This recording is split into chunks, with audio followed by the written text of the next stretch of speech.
Hello, everyone. Thank you again for joining us for this midweek study in the book of Daniel, just a little bit of Hebrew as we unpack some fantastic words in this 12th verse of the 10th chapter of Daniel.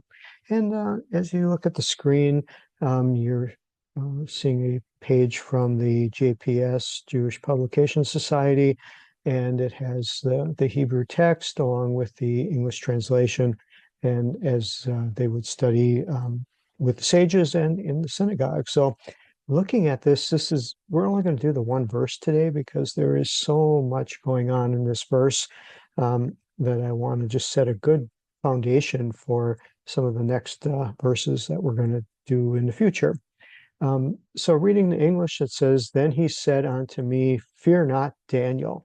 Now, this is a very interesting phrase here because obviously Daniel has been through a very traumatic experience, having the vision, seeing the images of the beings in front of him, not fully comprehending of what's going on. Obviously, he's feeling fearful. And that's what is interesting here is what was the setting?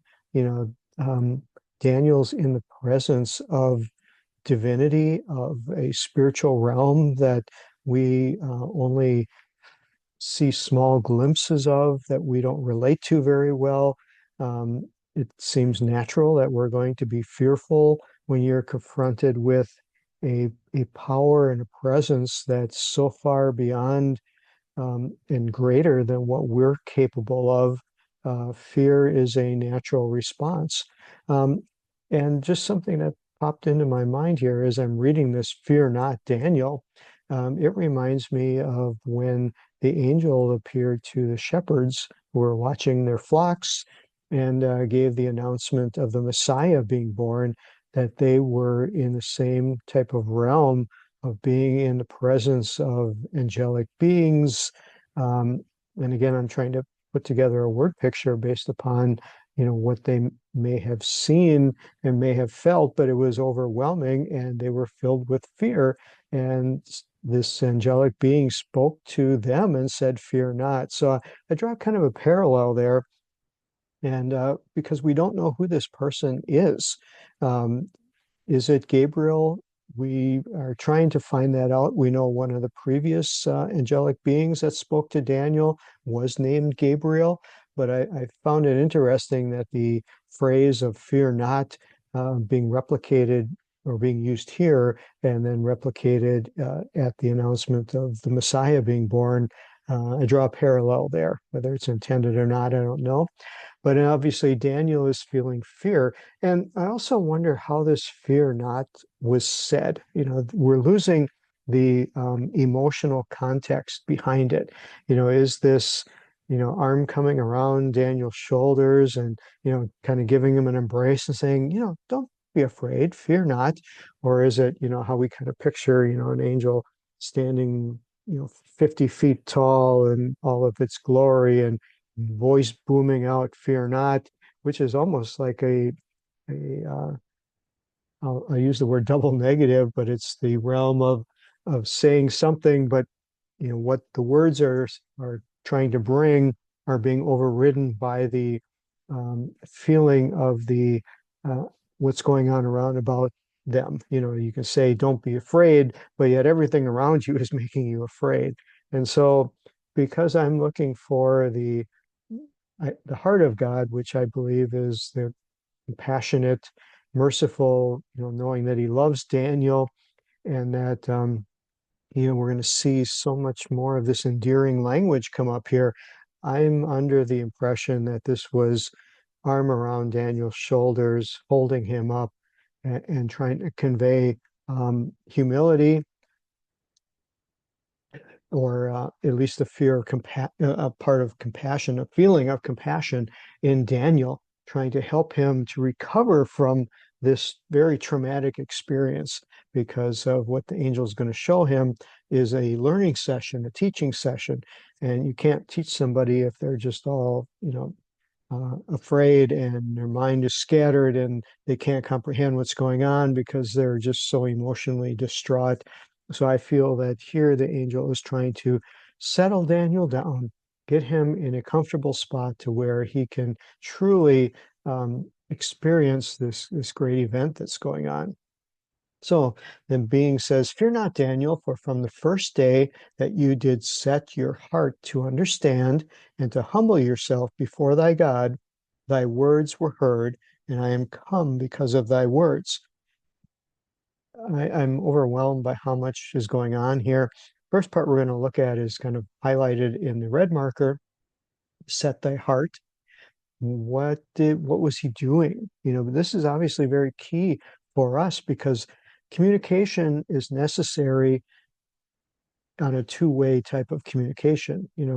We pray, but we pray for a reason of having our prayers heard, and those being heard, we desire the result of an answer. We desire of a healing to take place, and whatever our prayers are comprised of, we have a set end game in mind that we want to connect in a spiritual realm with a power greater than us and come to a joint understanding that this is worthy of being answered and that something positive will be accomplished from it. So here, Daniel was praying, and it looks like some time took place, obviously, from the first day until this angel appeared.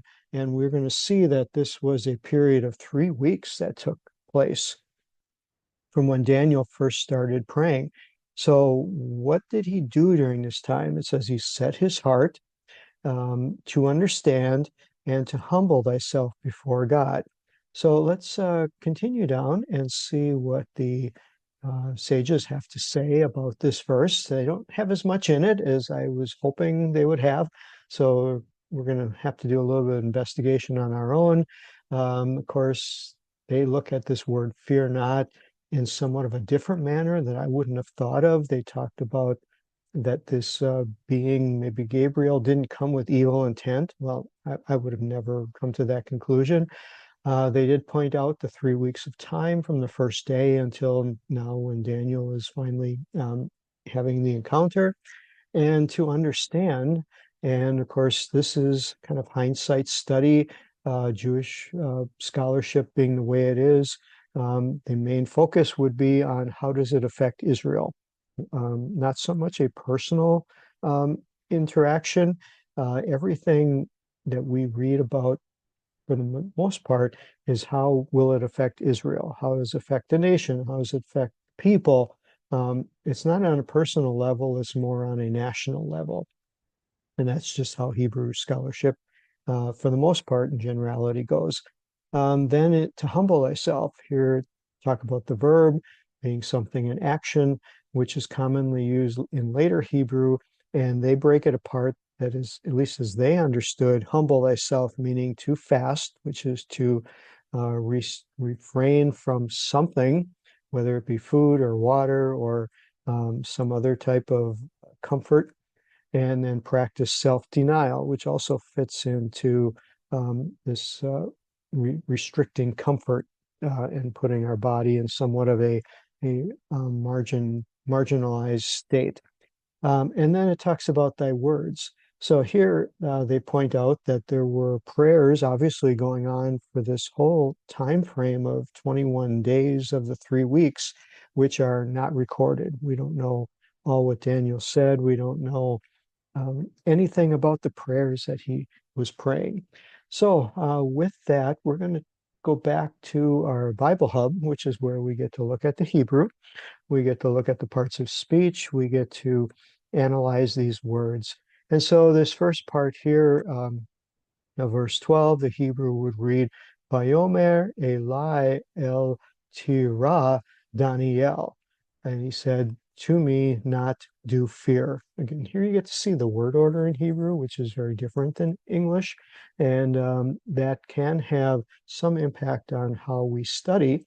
And it helps us to maybe be directed towards the words that are being intended to have the most meaning. So, but again, here we have the word tira as we unpack that. It comes from the root word yareh, very common word for fear throughout the Bible. Has, to fear, to revere, to have some morality, cause to frighten. It's used hundreds of times through the Bible. We scroll down to see if they give us a summary, because there are so many different ways. It actually occurs here 331 times, and it can embrace the spectrum from terror before something dangerous happens to reverent awe before the Lord. Whether this fear is crippling or faith-filled.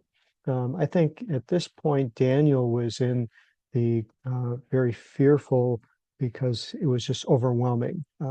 Maybe he didn't fear like he was going to die or that harm was going to come to him, but this is a different realm. This is a spiritual realm. And in the natural body that we are all in, this is something scary because it's something we don't know anything about.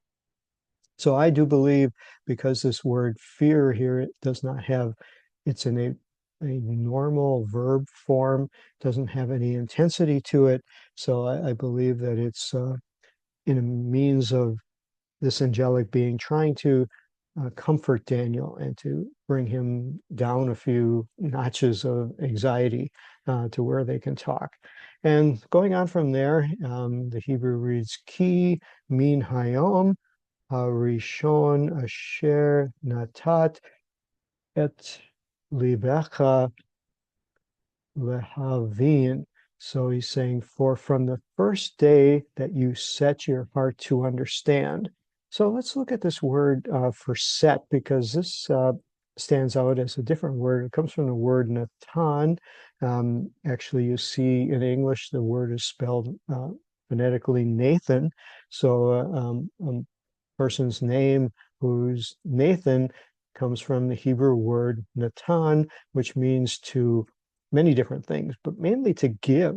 It comes from the part of giving, but it could be appointing, bestowing. So there's a lot also in this word, Natan.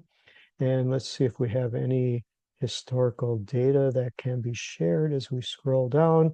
Look at how much data is entered just on this simple word and how many different ways it can be used.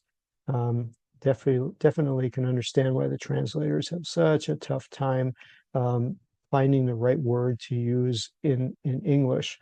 And so it has the aspect of giving. And so Daniel is giving over his heart, and this is tied together. Here we see the direct object marker of the Aleph Tav, pointing to that the focus of this subset of the sentence is Daniel's heart, that he was totally consumed with it. And again, the heart here is, we have to think more of emotionally rather than physically. So emotionally, Daniel's center of being is the focus here, and that everything within him was geared towards trying to have God help him understand what he had just been through, and the words that he had been given, and the revelation he'd been given was still hidden from him. And so the angel is pointing this out, and it was well known. Daniel knew it, but the fact that the angelic being understood this means that in this spirit realm, our intentions are known. That here, even though this may not have been spelled out specifically, the intentions that his heart was totally focused to understand.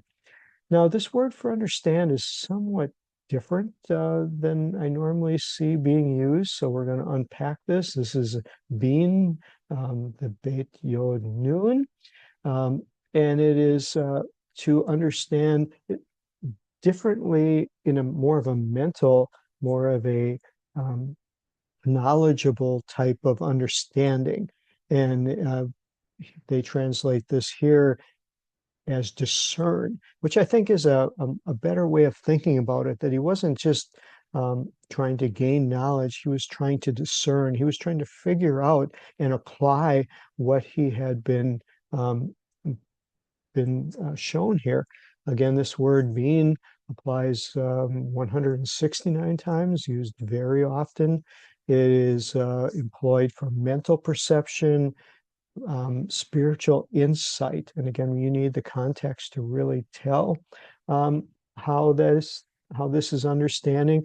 But this is thought of as being in a spiritual realm, as something God grants rather than what we get from our own human attainment. And I really like how they phrase this, because Daniel, even though he's a really, really smart guy and had impressed the king so much, this was beyond his ability to understand. And so what he was doing is seeking God for insight or wisdom. Again, I really like how this sets a pattern for us.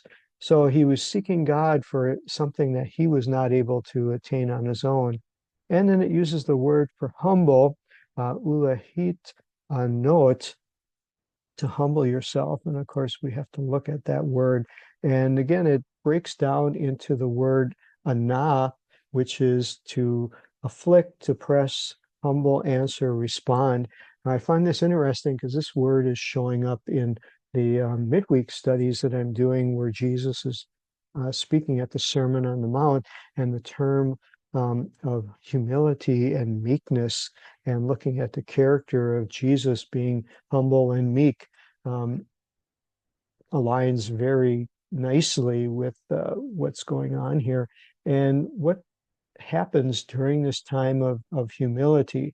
It can be an external affliction or an oppression imposed by someone else, or it can be a voluntary or self-induced humbling. There's many stories in the Bible that talks about prayer and fasting. In fact, there was a time when Jesus was with his disciples, and someone came that had a spirit that was oppressing this child, and the apostles, disciples, had been given powers. They have been given authority to go and heal the sick and do many wonderful miracles, but they were stymied in the fact that with this case, with this young boy who was demon possessed, their actions had no response, had no power. And Jesus came and, of course, took care of the situation. And later on, his apostles, disciples came to him and said, what's going on here? Why couldn't we do anything? Why wasn't this spirit moved by us?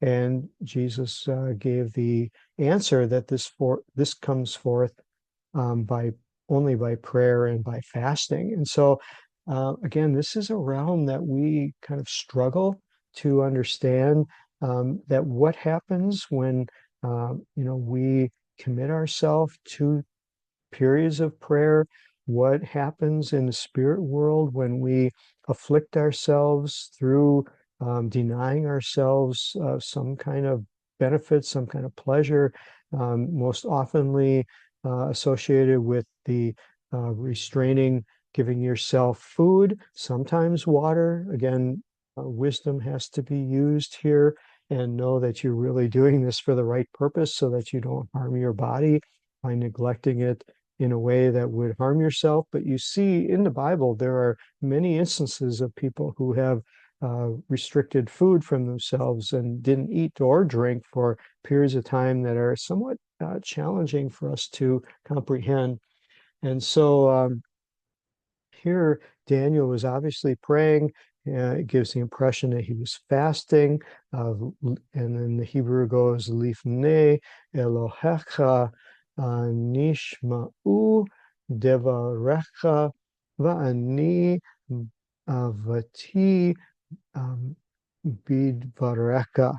And so the words have a nice rhyme to them, that he's saying, your words were heard, and you were humbling himself. God heard your words from the first day. And that's where we're going to end this session today. We see the word in Hebrew for words is devar, which are words from the heart. And so what this is going to lead us is to next week when we come back and look at this. Why was there a delay? Why was it necessary for Daniel to have to go through all these things when God heard from the beginning what was going on. And so we're going to have lots of challenges, lots of questions, lots of things we're going to investigate in verse 13 and the ones that follow after. But I hope you find some value in this. I hope you're encouraged. What we do know from this is that God hears our prayer from day one. And so with that as a base, we're going to come back next week and do some more studying. So God bless you all and see you then.